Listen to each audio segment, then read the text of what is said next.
Hey everybody, Chris Rader here, and I'm joined today by John Trainor. John is the CTO of Wahoo Fitness, building a connected ecosystem for training. He's the ex-CIO of Aaron's, a lease-to-own retailer with over 10,000 employees. An endurance sports enthusiast who just completed a 7-day, 130-mile ride for the Wahooligan Tour. In this episode, we cover innovating on a product that was made for prisoner punishment. Treadmill was built to punish prisoners, and it hasn't gotten much better. Keeping a positive, passionate, and productive culture when working remotely. We solve tough problems that people are passionate about solving in their own life, and that is what you need in order to have productivity. Increasing the flow of value to customers using beta. Beta programs give you confidence. Confidence gives you the ability to go faster. If you can reduce your cycle times, you can flow value to your customers more quickly. I did a ChatGPT request of what does innovation look like in the treadmill market? And the first one that stood out to me was interesting that it started as punishment for prisoners. And I'd like to say it's come a long way since punishment for prisoners, but I'm not the best to run on a treadmill. It's usually pretty hard on me. Yeah. So I know that like the key points in the innovations were things like programmable exercises, screens, adding screens in live classes, and then cup holders. Cup holders always have to be added somewhere. But I'd love to hear, John, where is Wahoo innovating inside that treadmill market? Yeah, absolutely. It's funny that that's what ChatGPT gave you, because that's pretty much our presentation when we explain to people what we're doing. As we were building, all we had is a prototype, and we didn't have units that were more finished. Yeah, you do all the best innovation with slides, right? And we would start with treadmill was built to punish prisoners, and it hasn't gotten much better. And if you look at like me, I love to run. I run all the time. If you look before a few months ago, I probably had 6 or 8 treadmill runs in the 6 or 8 years before, because part of running is that freedom and that excitement you get while being free, and you don't have that on the treadmill, and you got to press buttons and everything. And like you said, all the innovation has been put a wall in front of you that's bigger with a display that goes out of date almost right away, and fans that kind of blow but barely blow, and they're not good anyway. And we have an amazing founder. Chip thinks of problems completely differently. He starts from really scratching itches that he has, but then how does that turn into something that will revolutionize the world? He did it with indoor training. So riding a bike indoors has been revolutionized through some of those ideas and the iterations that the team has had on those ideas. And he wanted to do the exact same thing. He shifted from cycling to running, so we've got to solve that problem, right? And so that's where the treadmill came from. And then, of course, then it's more of that is from the team. So the team has to understand that broader vision and has to put that innovation into practice. And there's a lot of it. We've been working on this treadmill for 5 years just to demonstrate how much has to go into it. So it starts with an idea of what true problem you want to solve, and you kind of just throw away all the preconceived notions of what everybody else is doing, and figure out, well, what would be fun about running indoors? So it's that freedom that we have with run free mode, where you're not pressing buttons, you're just running. The grade adjusting automatically in a virtual world, so you're just running up and down hills like you would outside, and that's how we built it. Yeah, I saw some reviews from some, I'd say, more professional runners, and it was so interesting that it looked like they loved it. It was so different from the standard experience of, you're running on a treadmill, you're clunking around, and it's like, no, this is not why we run. This is not. So. Yeah, not at all. We revealed it. We're not selling it. We'll start selling in June. We revealed it at the Boston Run Show roughly a month ago right now, and I got to do a lot of the demos. I wanted to be up there to see the first real public reaction to the treadmill. Everybody, I give the tours typically at our office, and for the past year or so, we would end kind of behind the curtain and show this treadmill. And I never did a tour where somebody on the tour didn't say, "I want to be your first customer." It was so universally well understood that it was going to be a phenomenal innovation that that was the reaction we would get. And I wanted to see if that translated to the general population being able to experience it a little bit. So I went to the Boston Run Show with it. There were a group of us, and we were giving demos, and it was so cool because it's a normal treadmill until you go into run free mode. And then you go into run free mode and you start running. And I say, if you want to run faster, just run faster. If you want to run slower, just run slower. If you want to slow down really quickly, do that. And people just do it. And you could see their face light up. It was so, again, it's like the best reward for somebody who works on a product to see somebody go from, okay, yeah, I'm running to, oh, wow. And then just that excitement. I had a few people where I'd be like, okay, well, this is how you press the stop button, like to get them off the treadmill because they just were loving it. It was really pretty cool. Yeah, and it's like it's a surprise, right? Like you're used to interacting with something like a treadmill or some kind of product one way, and then the innovation changes and you get to interact in a different way. And I think that's just something really useful for humans, is like, oh, I'm now excited about this. This is surprising to me. I want to keep doing this. I want to keep using it. 100%. Yeah. And even the display, we're breaking up. You don't record your workout with the treadmill. There's always this common problem where you have like a dual recording problem with treadmills where they have the distance, et cetera. We have incredibly accurate and precise distance, but we send it out via Bluetooth and Wi-Fi so that whatever you can do with your Apple Watch, you can record with your Garmin, you can record it with our app. We don't care. We want anybody to be able to record it the way they want in the system they want. And it's little stuff like that. Even the little things like the display for how fast you're going. We don't do it like a treadmill does. All the treadmills out there say 5 miles per hour. There's nobody in the running community that can even in their brain translate that's a 12-minute mile, but they're going to talk about my pace is a 10.5-minute mile. It's a 8.5-minute mile. I have to run 6:42 to hit this marathon objective in Boston qualifier, PR, or whatever, right? That's how they think about it. They're not converting into miles per hour. So we don't show that. We just show pace in miles or a kilometer, which is how people run. Yeah.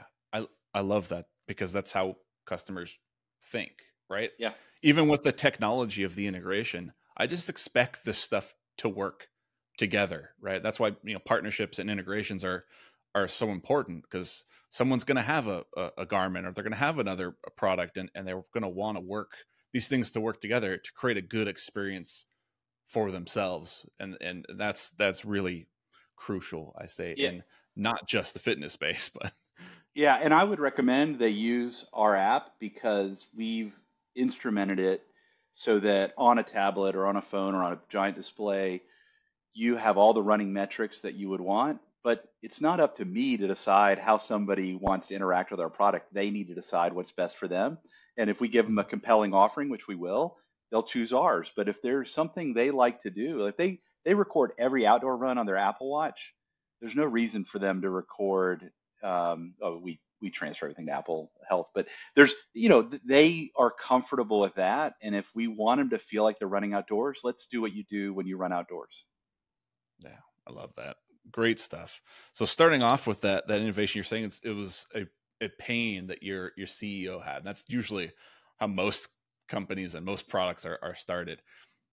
How involved is, so you take an idea like that, okay, I have this problem. How's that going out and being validated with the market along that development life cycle to ensure that we're innovating in the right ways? Yeah. Well, on this particular treadmill, there was the pain point of having to press buttons to change the speed. That was like the first pain point. And so what Chip did is he got it was like an Elmo toy that had a paddle on it, and he turned that paddle into a speed controller for his existing treadmill to see if he could use a paddle instead, which was more natural. Even the way our paddles work are very natural to a runner as you're swinging your arms and you can go you can change your speeds if you do want to be in a more controlled mode versus run free. So it starts with a lot of prototyping where people internally started going, yeah, this makes sense. This would work. What would we need to do with this? Um, for the tilt, I can't tell you how many linear actuator models we've gone through to get the tilt to be as reactive as we need it to be for a virtual world. So it's going, well, we can go as slow as a normal treadmill, but that's not the right experience for how it feels. So it's a ton of validation to go, does it feel right? We brought in people from off the street who are runners. So they're a Big Peach Running Company is a good local retailer here, local running store. One of the owners of Big Peach, he comes in 3 years ago, or 2 years ago now, I guess, and he comes in and he experiences it, and he gives us tips and says it should do like this, it should do like that. We've had trail runners, we've had our product manager, he just moved on to Porsche actually, which we hated missing Joe, but Joe ran for Nike, ran in college, and so he knows what a high performance runner is going to do. So we get that perspective. You get my perspective of a low performance runner, and we just iterate through all that. That's wonderful, and I love it. And I have to say it. I hear the passion in the way you speak about your product and your CEO and your team. So I absolutely love that. And that's why I like to go to the direction of culture. So I know there's been a struggle after the pandemic, leaving teams kind of separated and feeling like there's a trouble connecting with each other. And when people go remote and part-time work from home, part-time work from the office, that there's a worry about productivity and effectiveness. But I think you're doing something really special. And I've seen it just in your social posts and how you interact with everybody. But how are you connecting with your team, your market, through your product and your experiences? Yeah, if you would have told me 4 years ago today, when I was wrapping up at my last job where I had been there 20 years, I'd been CIO at that company for 10 years. I had roughly 300 employees on my team, and we were all in one building with the exception of 14 field reps, and I could stand in one place in one building and see everybody all in one place. Everybody came to the office. We did have a lot of people working from home as time grew on, but for the most part, everybody was in the office at some point. If you told me that I was going to transition to a global team with folks in Brisbane, Australia, in China, in Amsterdam, UK, all throughout the US, and I rarely, there's some folks that I've been working with closely for 4 years I still have not met in person. Just they're in Australia, it was hard to get here, etc. And like, if you would have told me that's just crazy to me. And so I think with remote work, you have to think about what truly motivates somebody. I don't think coming to an office motivates people. I do think personal interaction does. So I think if you're going to have remote folks, you need to do something to get people together. So we've had a number of meetups where we'll bring in a group working on particular problems and have a summit. I think there's a half-life on that that's probably less than 6 months.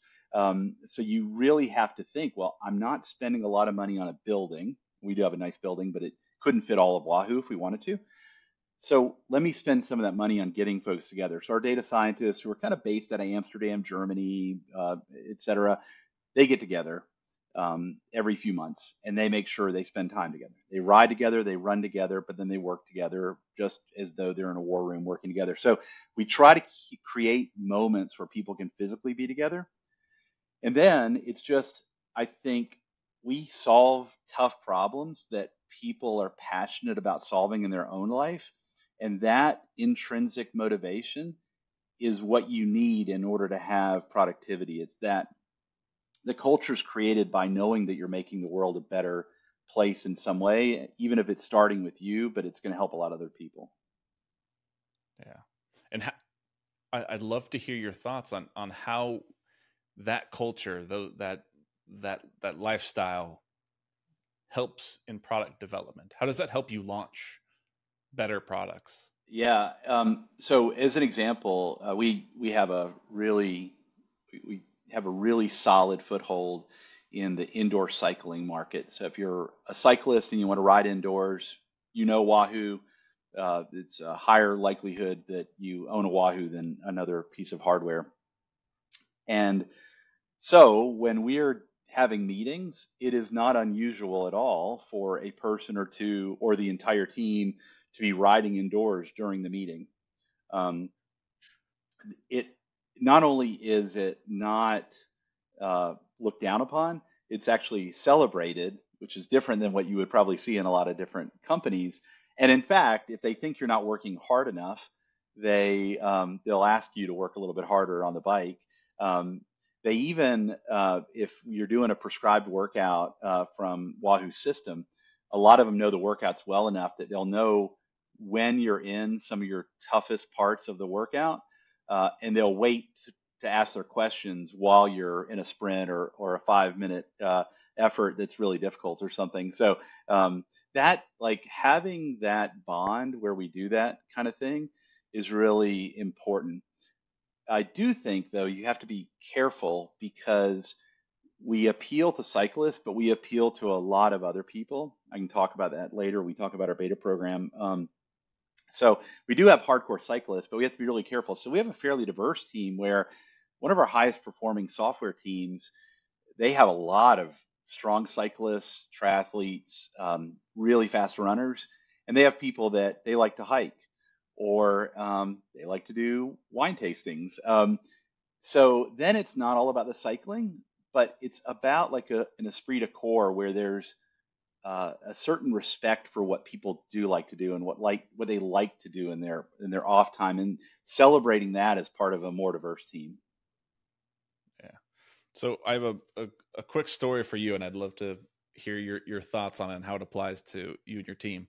So I went to CES in January. I'm losing track of time. CES in January, and I was talking with just someone working the booth at a company called, I think it's called Ratio, but it's like a smart irrigation system, and they have all kinds of smart stuff for hoses and sprinklers and all that great stuff. So I'm talking with them, and they know the product so well. I was so surprised. I'm talking to them like, how do you know this much information about the product? She's like, well, I have 6 of these at my house. I have 4 of these. Everyone in my family has it.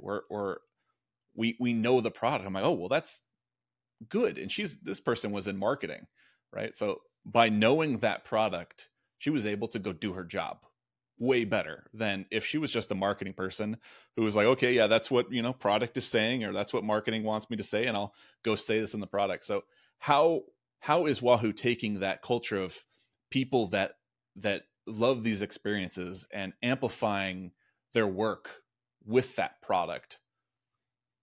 So everybody internally has some opportunity to early test anything. So we have a pretty strong alpha program, and not only we're a relatively small company, so not only do you get to test, you are often assigned tests. I think my first week at Wahoo, my wife and I were doing hill repeat workouts to test a heart rate monitor. We had to test 10 different units, and that's part of the job.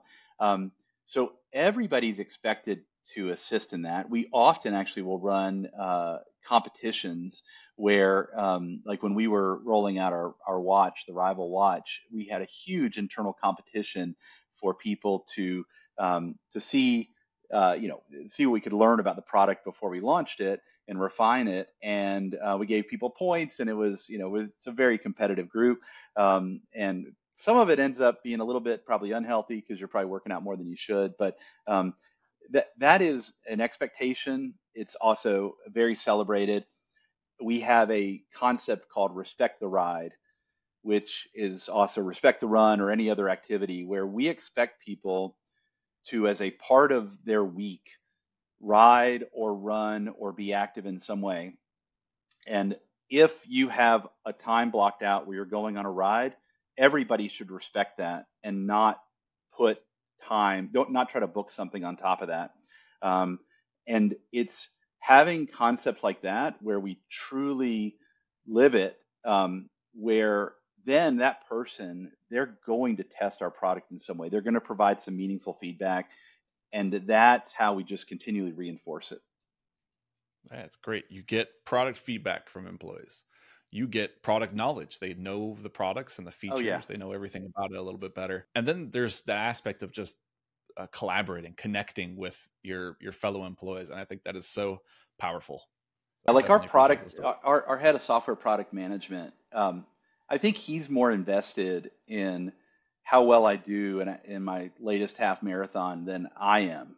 He truly cares, and it's so awesome to have people that really care that much. So it's great. Yeah, you get better products out of it, and you solve the problems better. I agree. I agree with you. Yeah.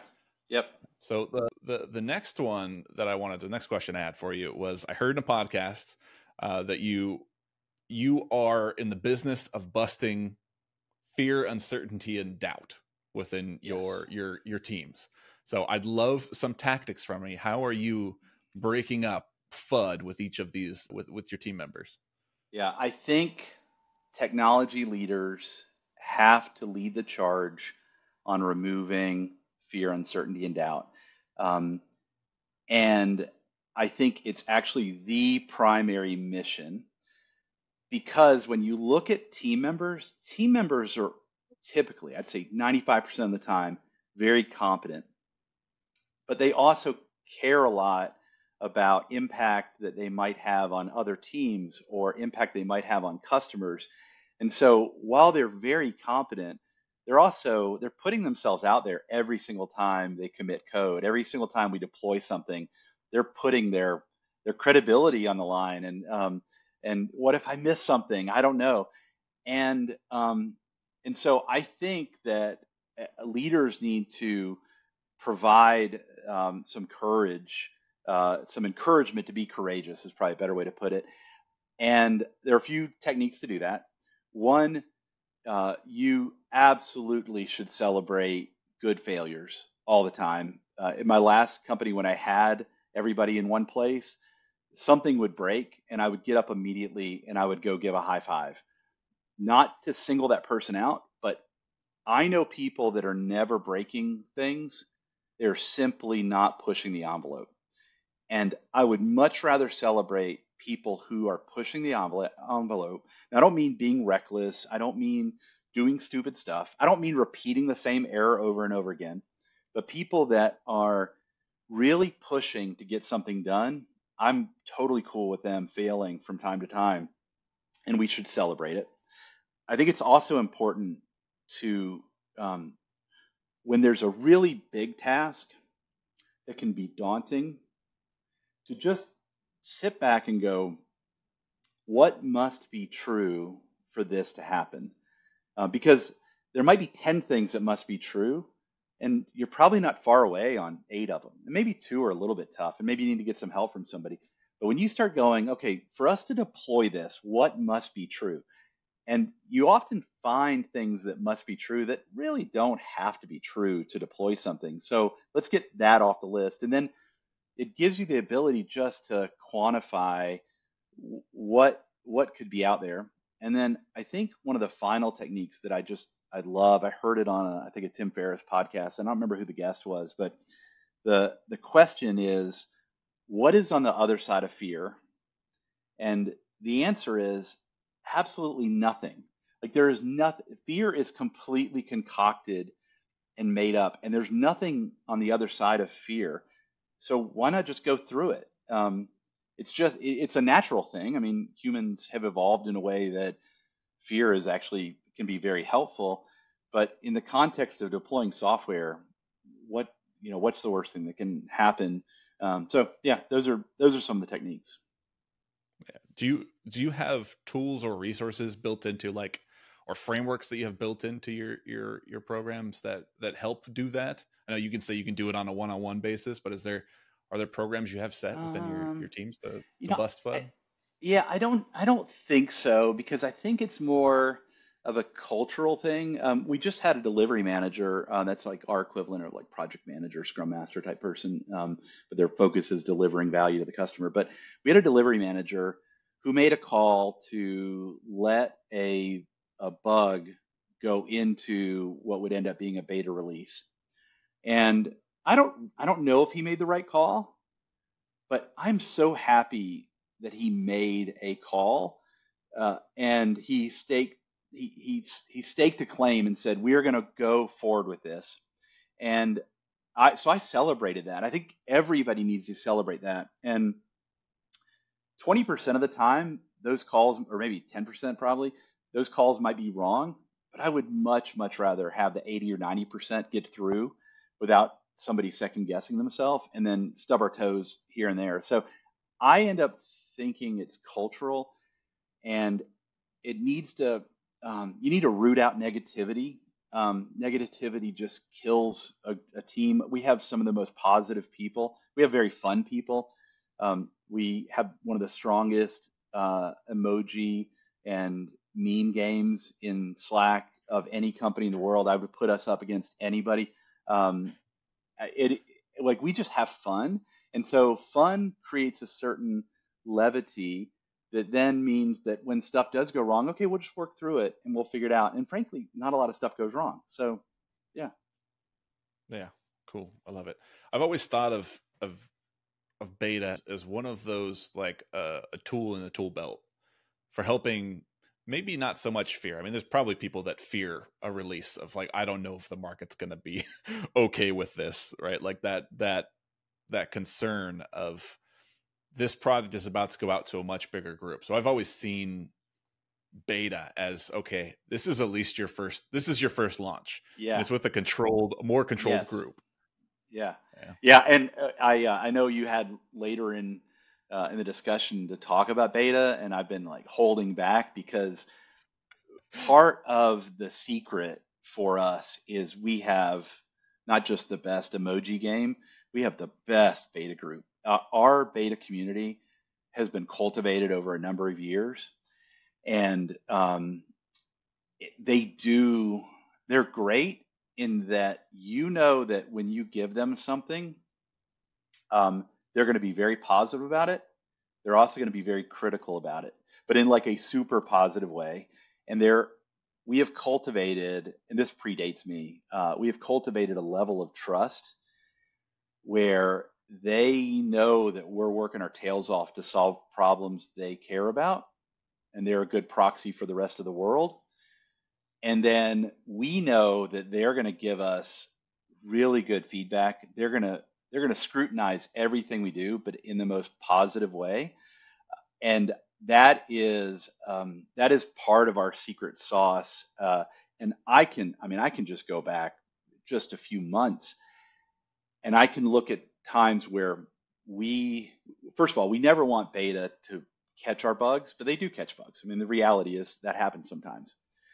We had a feature that really didn't have bugs in it, and we put this feature to beta, and they were like, "Oh yeah, this is awesome, this is awesome." And then I think you need a little bit of time for it to sit because they're excited about the concept of what we were releasing. So let it sit for a little bit.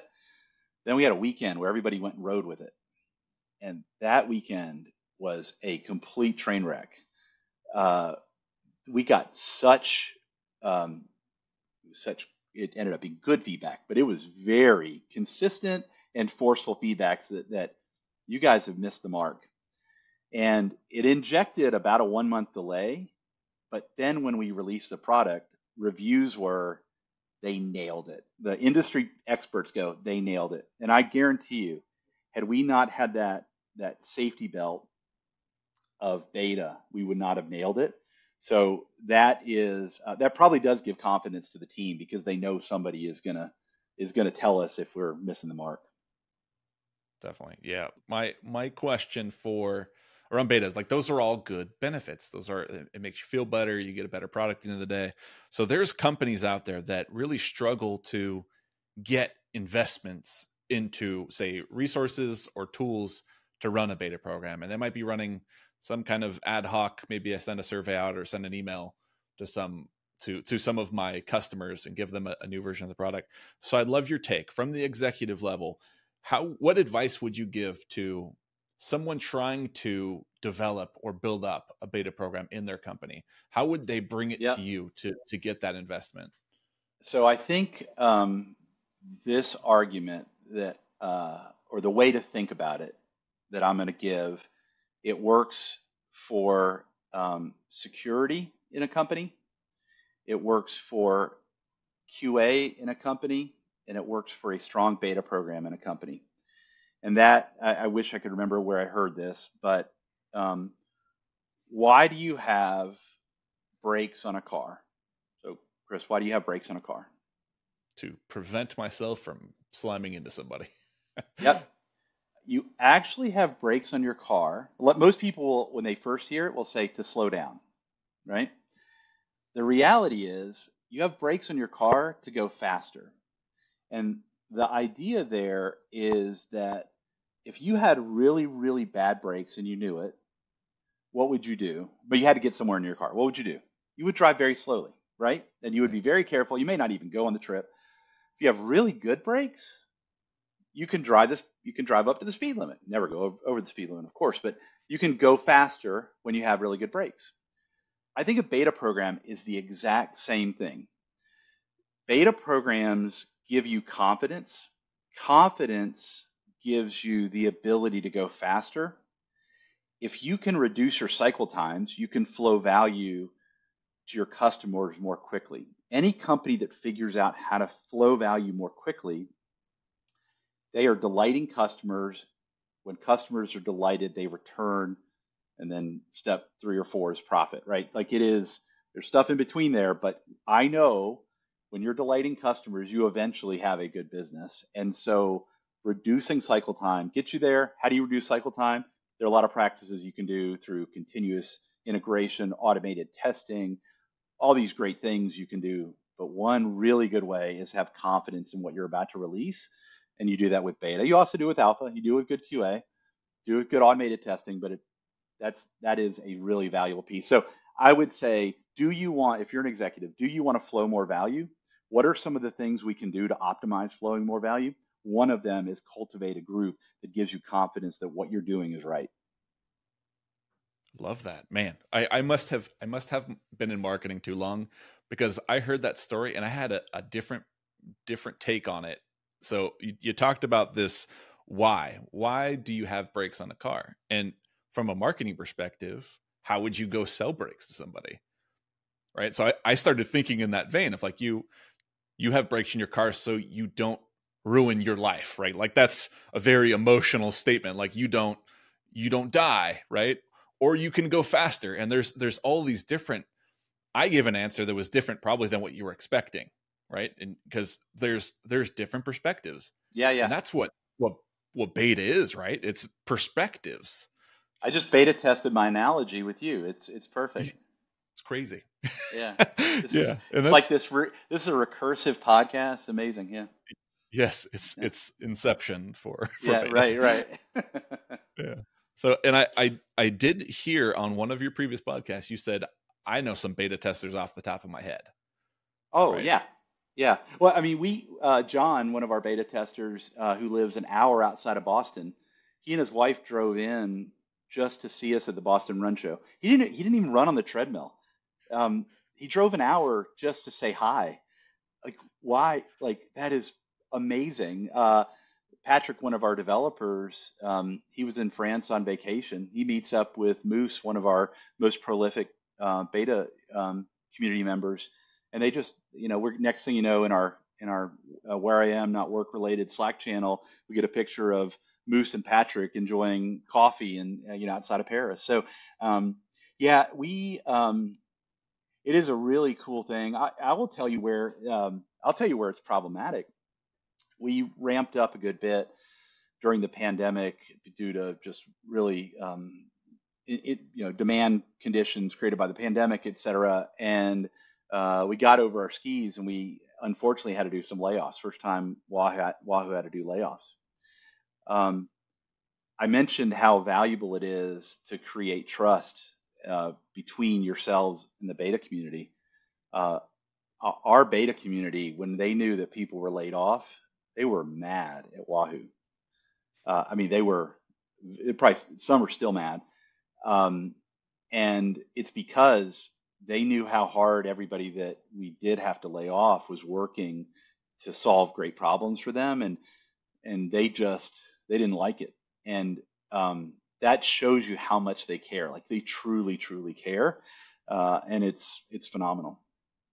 Yeah, there's something about that connect. So like you should do research, right? Like everyone says you should do research. You should do interviews, you should do surveys. This is a best practice. Get data from customers. There's something special about being able to actually build relationships with Yep. customers. Like if you can go hang out with Moose and grab a beer or go do a ride or something like that, that adds so much more perspective to those surveys or those interviews that go out, because you connect with those people that you're actually building these products for. It's like personas on steroids, right? Yeah, yeah, and we don't mandate it, but a lot of I mean, almost all of our developers, most of our quality folks, they are in our beta. So we run two things. We have Centercode, and that's where we do a lot of our structured work. And then while we don't always have something for people to test, and we want to continue to engage the community and get continuous feedback. So we have a beta forum, a private beta forum, and those two complement each other so well because when we're about to flow into, hey, we're about to release a product, we need some folks to test it. We get that in the beta community. We have that group there that has been engaged the whole time. So we have these different modes, and in the forum piece, a lot of our software developers, testers, product managers, they're in there constantly asking questions, answering questions, sharing probably a little bit more of the roadmap than we should, but getting feedback on that. And like that's just a really cool way to sanity check a lot of stuff you're doing. Yeah, some of those testers hold weight too. I still recall from almost 10 years ago now when I was working at Western Digital, testers' names. I remember testers' names. And why I remember them is we'd walk into a meeting and show what's going on in beta. It's like, okay, here's the feedback that we have going to beta with a product manager. We have like support and a bunch of the team listening. It's a bug review meeting. And they would ask, who submitted this? They would ask for the tester. Ah, And yeah, we'd yeah, be able yeah. to rattle off a name and they'd be like, yep, fix it. They Got know it. what they're talking about. I don't need the QA person to go verify. It's already a problem. This person is well beyond their skill level and helping us out. So Yeah, if that's I see that Lule tells us something about Light Computers or System, our online training program, we need to fix it right away because she knows exactly what she's talking about and she has a understanding of the desired customer experience that transcends what most people get. And if she says something, we need to act on it. awesome. Yeah. All right. Well, that's it for my questions. I appreciate you coming on. I feel like it was a really fun podcast recording.